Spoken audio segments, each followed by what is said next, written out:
Vijay car முன்னாடி போய் இந்த பெண் விடுறாங்களே, ஏன் அப்படி பண்ணாங்க?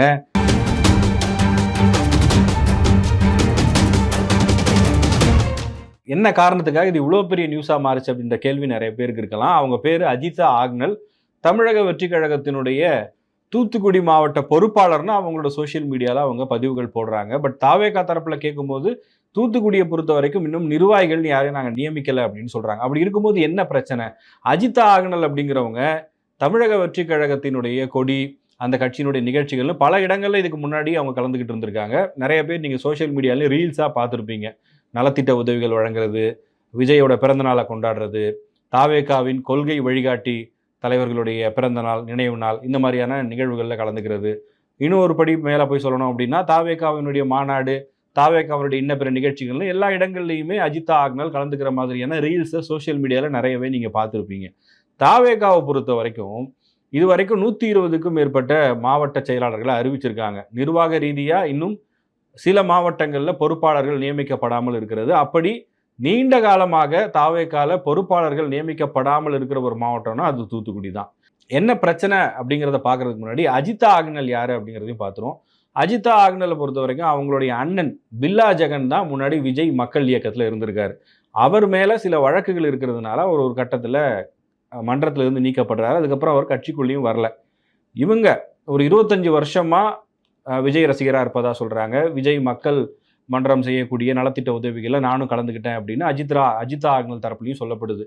பட் கட்சி அப்படின்னு வரும்போது தாவேகா தொடங்கப்பட்ட நாள்ல இருந்து இவங்க தூத்துக்குடி மாவட்ட பொறுப்பாளராக தன்னை அவங்க எல்லா பதிவுகள்லையுமே குறிப்பிட்டு சொல்கிறாங்க. தூத்துக்குடி மாவட்டத்துக்கு உட்பட்ட எல்லா இடங்களிலும் நடக்கக்கூடிய தாவேகா தொடர்பான நிகழ்ச்சிகளும் இவங்க போய் கலந்துப்பாங்க. இவங்க தலைமையில் நிகழ்ச்சிகள் நடக்கும். இந்த மாதிரி இருக்குது. அவங்களுடைய பின்னணி என்ன அப்படின்னு பார்க்கும்போது நான் முன்னாடியே சொன்ன மாதிரி அவங்களுடைய சகோதரரான பில்லா ஜெகன் அவர் விஜய் ரசிகர், விஜய் மக்கள் இயக்கத்தில் பயணிச்சிருக்காரு. அது அவர் மேலே இருந்த வழக்கு காரணமாக அவர் அந்த பதவியிலிருந்து நீக்கப்படுறாரு. அதன் பிறகு இவங்க விஜய் மக்கள் இயக்கத்துக்குள்ளே செயல்பட ஆரம்பிக்கிறாங்க. இன்னொரு பக்கம் அவங்க அடிப்படையில் ஒரு டீச்சர். அவங்க எம்எஸ்சி பிஎட் முடிச்சிருக்கிறதா சொல்கிறாங்க. ஒரு தனியார் பள்ளியில் 7 வருடங்கள் டீச்சராக ஒர்க் பண்ணுறதாகவும் சொல்கிறாங்க.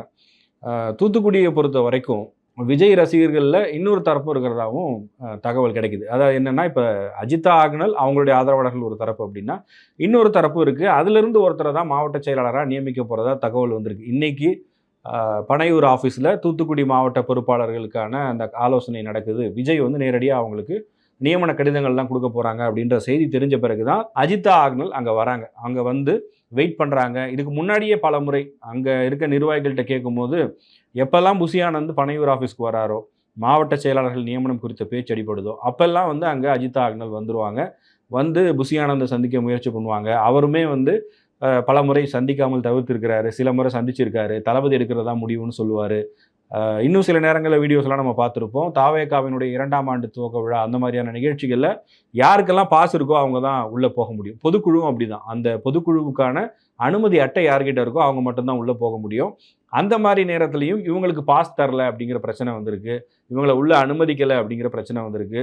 இப்போ தாவேகாவில் பொறுப்பாளர்களாக நியமித்தவர்கள் பிரபலமாக இருப்பாங்க. இப்போ சிவகங்கையில் பார்த்தீங்கன்னா டாக்டர் பிரபு இருக்கார், காரைக்குடி பிரபு, ஈசிஆர் சரவணன், இந்த மாதிரி பிரபலமான நபர்கள் இருப்பாங்க. கட்சியில் பொறுப்பே வழங்காமல் பிரபலமாக இருக்கக்கூடிய நபர் அப்படின்னா அஜிதா ஆக்னல் தான். அவங்களுக்கு இன்னும் பொறுப்பு எதுவும் வழங்கப்படலை. இருந்தாலும் தாவேகாவினர் மத்தியில் அவங்களுக்கு இவங்க தான் அஜிதா ஆக்னல் அப்படின்னு நல்லா தெரியும். அதுக்கு காரணம் என்ன அப்படின்னா, ரொம்ப நாளாக பதவி நியமிக்கப்படாத ஒரு மாவட்டமாக தூத்துக்குடி இருக்குது. அந்த மாவட்டத்தை சேர்ந்தவங்க இவங்க சோஷியல் மீடியாவில் ரொம்ப ஆக்டிவாக இருக்காங்க. அப்படிங்கிறதுனால ஓரளவுக்கு தாவேகாவை சேர்ந்த எல்லாருக்குமே அஜிதா ஆக்னல் அப்படிங்கிற பேர் ரொம்ப பரிச்சயமான பேர்னு சொல்கிறாங்க. இவங்க குடும்பத்தில் யாராவது அரசியல் இருந்திருக்காங்களா, இவங்களுடைய அரசியல் பின்னணி என்ன, அவங்க தரப்பில் விசாரிக்கும் போது அப்படி யாருமே கிடையாதுங்க. எங்களை பொறுத்த வரைக்கும் நாங்கள் தாவேகால மட்டும்தான் இருக்குமே தவிர எங்களுக்கு எந்த ஒரு மாற்று கட்சியோடைய அஃபிலியேஷன் இல்லைன்னு சொல்கிறாங்க. அதே நேரத்தில் தூத்துக்குடியில் இருக்கக்கூடிய வேறு சிலரிடம் விசாரிக்கும் போது அவங்க சொல்கிறது என்ன அப்படின்னா, இவங்களுடைய அண்ணன் இருக்கார் இல்லையா பில்லா ஜெகன், அவர் திமுகவில் இப்போ அமைச்சராக இருக்கக்கூடிய அனிதா ராதாகிருஷ்ணனோடு நெருக்கமானவர். திமுகவோட அவ்வளோ நெருக்கமாக இருக்கார் அவர். அப்படி இருக்கும்போது எப்படி இவங்க தாவேகால அவங்களுக்கு பதவி கொடுப்பாங்க? அவங்க அண்ணனும் திமுகவில் இருக்காரு. இப்படி இருந்தாங்கன்னு சொன்னால் அவங்க எப்போ வேணாலும் கட்சி நிலைப்பாடு மாற வாய்ப்பு இருக்குது. கட்சிக்கு விசுவாசமாக இருக்கிற விஜய் ரசிகர்களாக இருந்தவங்களுக்கு தான் பதவி கொடுக்கணும்னு சொல்லி அஜிதா ஆக்னலை அந்த பதவியில் நியமிப்பதை எதிர்க்கிறவங்க இப்படி ஒரு காரணத்தை சொல்கிறாங்க. ஆனால் அஜிதா ஆக்னல் தரப்பில் இருக்கவங்க என்ன சொல்கிறாங்கன்னா, அண்ணன் ஒரு கட்சியில் இருக்காரு, இல்லை தம்பி ஒரு கட்சியில் இருக்காரு அப்படின்றதுக்காக உண்மையாக ஒரு கட்சிக்கு பாடுபட்டவர்களுக்கு பதவி கொடுக்கலன்னா எப்படிங்க சரியா இருக்கும்? நம்ம ஊரில் எத்தனையோ இடங்கள்ல பார்த்துருப்போம். ஒரே வீட்டில் அதிமுக, திமுகவில் இருப்பாங்க, மாற்று கட்சிகளில் இருப்பாங்க. இப்படி எத்தனையோ விஷயங்கள் நம்ம பார்த்துருக்கோம். ஏன் தாவேக்காலே எடுத்துக்கோங்களேன். ரேவந்த்ன்னு சொல்லிட்டு வழக்கறிஞர், ரோஹிணி தியேட்டர் ஓனருடைய மகன். அவர் வந்து ரேவந்த் டிவிகேல இருக்காரு. அவருடைய அண்ணனான வினோத் பி செல்வம் பிஜேபியில் இருக்காரு. அவங்களே இல்லையா? அப்போ கொள்கை எதிரியான பிஜேபியில் இருக்கக்கூடிய ஒருத்தரே அப்படி இருக்கும்போது, எங்கள் அண்ணன் இருக்காரு அப்படின்னா அவர் இருந்துட்டு போட்டுமே. நான் என்ன பண்ணுறேன்? நான் வந்து இந்த கட்சி ஆரம்பிச்சதுக்கப்புறம் என்னுடைய பணிகள் என்ன? நான் வந்து கட்சி விரோதமாக ஏதாவது செயல்பட்டிருக்கேனா? அப்படிங்கிறத பார்த்து தானே பதவி கொடுக்கணும். என்னுடைய வளர்ச்சியை பிடிக்காம தான் அப்படி பண்ணுறாங்கன்னு அஜிதா ஆக்னல் தரப்பு வந்து அவங்க சைடில் இருக்கக்கூடியதை சொல்கிறாங்க. அதே நேரத்தில் இன்னைக்கு அங்கே பனையூர் ஆஃபீஸில் இந்த நிகழ்வு நடந்த பிறகு சோஷியல் மீடியாவில் ஒரு பெரிய விஷயமா மாறிடுச்சு. நியூஸ் சேனல்ஸ்லையும் இது நியூஸாக வந்திருக்கு. தாவேகா தொண்டர்கள் தரப்பில் என்ன மாதிரி கருத்தை வைக்கிறாங்கன்னா, ஒரு கட்சியில் யாரை பொறுப்பாளராக கொண்டு வரணும், யாரை நியமிக்கணும் அப்படிங்கிறது தலைவர் விஜய் கையில் தான் இருக்குது. அவர் எடுக்கிற முடிவு தானே தவிர, அவங்களுக்கு பதவி கிடைக்கல அப்படின்னு சொன்னால் அவங்க பொறுமையாக காத்திருக்கலாம். இல்லை அவங்க மேலே யாராவது அவதூறு பரப்பிட்டாங்க, இல்லை அவங்க செஞ்ச வேலை வந்து தலைமைக்கு தெரியலன்னா அதை தெரியப்படுத்துவதற்கான முயற்சியை பண்ணலாம். அதை விட்டுட்டு தலைவர் விஜய் வரும்போது அவர் கார் முன்னாடி போய் அந்த காரை தடுக்கிறதெல்லாம் எப்படிங்க ஏற்றுக்க முடியும்? இப்படிப்பட்டவர்கள்லாம் கட்சியில் இருக்கலாமா? சோஷியல் மீடியாலாம் சில பேர் வந்து இவங்களை கட்சியை விட்டு நீக்கணும் அப்படின்லாம் எழுதுறாங்க. அதே நேரத்தில் அஜிதா ஆக்னலுக்கு ஆதரவான குரல்கள் இருக்கிறதையும் பார்க்க முடியுது. ஒரு பெண்மணி அவங்க ஒரு பொதுவெளியில் நின்று கண் கலங்கிட்டு இருக்காங்க. விஜயினுடைய மிகப்பெரிய ஸ்ட்ரென்த்தே வந்து அவருக்கு இருக்கக்கூடிய பெண்கள் மத்தியில் அவருக்கு இருக்கிற ஆதரவு தான். பெண் வாக்காளர்கள் நிறைய பேர் வந்து தாவேகாவுக்கு வாக்களிப்பாங்க அப்படிங்கிற ஒரு சூழல் இருக்கும்போது, ஒரு பெண் நிர்வாகி இந்த மாதிரி அவங்களுக்கு பதவி கொடுக்கலன்னு சொல்லி கண் கலங்கி நிற்கிறதும், அவங்க கார் முன்னாடி போய் தடுக்க முயற்சி பண்ணுறாங்க. ஆனால் அவர் காரை கூட நிறுத்தாமல் அப்படியே போகிறாரு. அது எந்த வகையிலங்க சரியாக இருக்கும்? அவங்க என்ன பண்ணியிருக்காங்க அப்படிங்கிறத சோஷியல் மீடியாவில் போய் பார்த்தாலே தெரியும். அவங்களுடைய செயல்பாடுகள் எல்லாமே கட்சிக்காக நல்லா தானே பண்ணிட்டு இருக்காங்கன்னு இந்த தரப்பில் இப்படி ஒரு கருத்தும் இருக்குது. இருந்தாலும் விஜய் ரசிகர்களை பொறுத்த வரைக்கும் அவங்க நேரடியாக போய் பேசியிருக்கணும். உள்ளே பேச வேண்டிய விஷயத்தை வெளியே வரையும் கொண்டு வந்துட்டாங்க. இப்போ பாருங்கள், ஊடகங்களில் இது விவாதிக்கப்படுது. சிடிஆர் நிர்மல்குமார் போய் சமாதானப்படுத்துகிறாரு. அவர்கிட்ட செய்தியாளர்கள் கேள்வி எழுப்புறாங்க. அவங்க என்ன சொல்கிறாங்கன்னா, இப்போது எந்த கட்சியிலங்க இல்லை, எந்த கட்சியிலையுமே பதவி கொடுத்தா ஒரு மாவட்ட செயலாளராக ஒருத்தரை நியமிக்கிறோன்னு சொன்னால் இன்னொருத்தர் அந்த பதவிக்கு வரலான்னு நினச்சவருக்கு அது கிடைக்கலன்னா அவர் கண்டிப்பாக ஏதோ ஒன்று கேட்பாரு, பேசுவார், அவருடைய ஆதரவாளர்கள் போராடுவாங்க. இது எல்லா கட்சியிலையும் நடந்துகிட்டு தானே இருக்குது. திமுகவில் ஒரு முக்கியமான நபர் வந்து அண்ணா அறிவாலயத்துக்குள்ளே அலோவ் பண்ணலன்னு சொல்லிட்டு பிரச்சனை பண்ணார். அது நியூஸாலாம் வந்துச்சு. அதை பற்றிலாம் நீங்கள் யாரும் பேசலை அப்படின்னு நிர்மல்குமாரே அதை கோட் பண்ணி பேசியிருந்தார். அந்த மாதிரி எந்த ஒரு கட்சியாக இருந்தாலும் இந்த மாதிரி பிரச்சனைகள்லாம் இருக்க தான் செய்யும். அதை நாங்கள் எங்கள் கட்சி பிரச்சனையை நாங்கள் பார்த்துக்குறோம். மக்களுக்காக நாங்கள் குரல் கொடுக்க வந்திருக்கோம். மக்கள் பணி செய்ய வந்திருக்கோம். இதெல்லாம் ஒரு பெரிய மேட்ரே கிடையாது. நாங்கள் செய்யக்கூடிய நல்ல விஷயங்களை டைவர்ட் பண்ணுறதுக்காக தான் இந்த விஷயத்தெல்லாம் எடுத்து வெளியில் பேசுகிறாங்கன்னு சொல்லி தாவேகா ஆதரவாளர்களும் பேசிக்கிட்டே இருக்காங்க.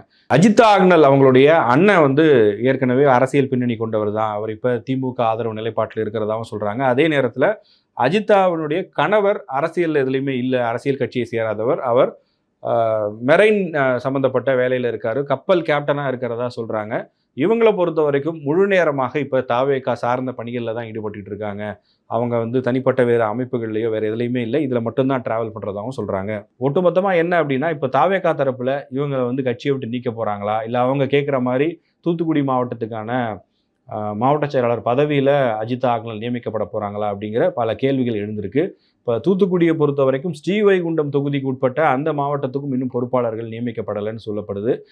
புசி ஆனந்த் ஆரம்பத்தில் சொன்ன ஒரு விஷயம் இருக்குது. அதாவது மாவட்ட செயலாளர்கள் அளவில் யாரெல்லாம் விஜய்க்காக 30 வருஷமாக ட்ராவல் பண்ணியிருக்காங்களோ, விஜய் படங்களுக்கு போஸ்டர் ஓட்டினாங்களோ அவங்களுக்கு தான் பதவி, வெளியிலேருந்து வரக்கூடிய யாருக்கும் பதவிலாம் தரமாட்டோம், இதை தான் விஜய் சொல்லியிருக்காருன்னு பல நேரங்களில் புசி ஆனந்த் பேசின வீடியோக்களும் வைரலாக இருந்துச்சு. அதே நேரத்தில் தாவேகாவினுடைய தலைமை கழக நிர்வாகிகளாக இருக்கக்கூடிய எல்லாருமே மாற்றுக் கட்சியிலிருந்து வந்தவர்கள் தான். இப்போ அண்மையில் செங்கோட்டையன்லேருந்து, அதுக்கு முன்னாடி நிர்மல்குமார், ஆதவ் அர்ஜுனா, இப்படி பல பேர் வந்து அங்கே வந்திருக்கக்கூடியவர்கள் எல்லாமே ஏதோ ஒரு இயக்கத்தில் பயணிச்சுட்டு தான் இங்கே வந்திருக்காங்க.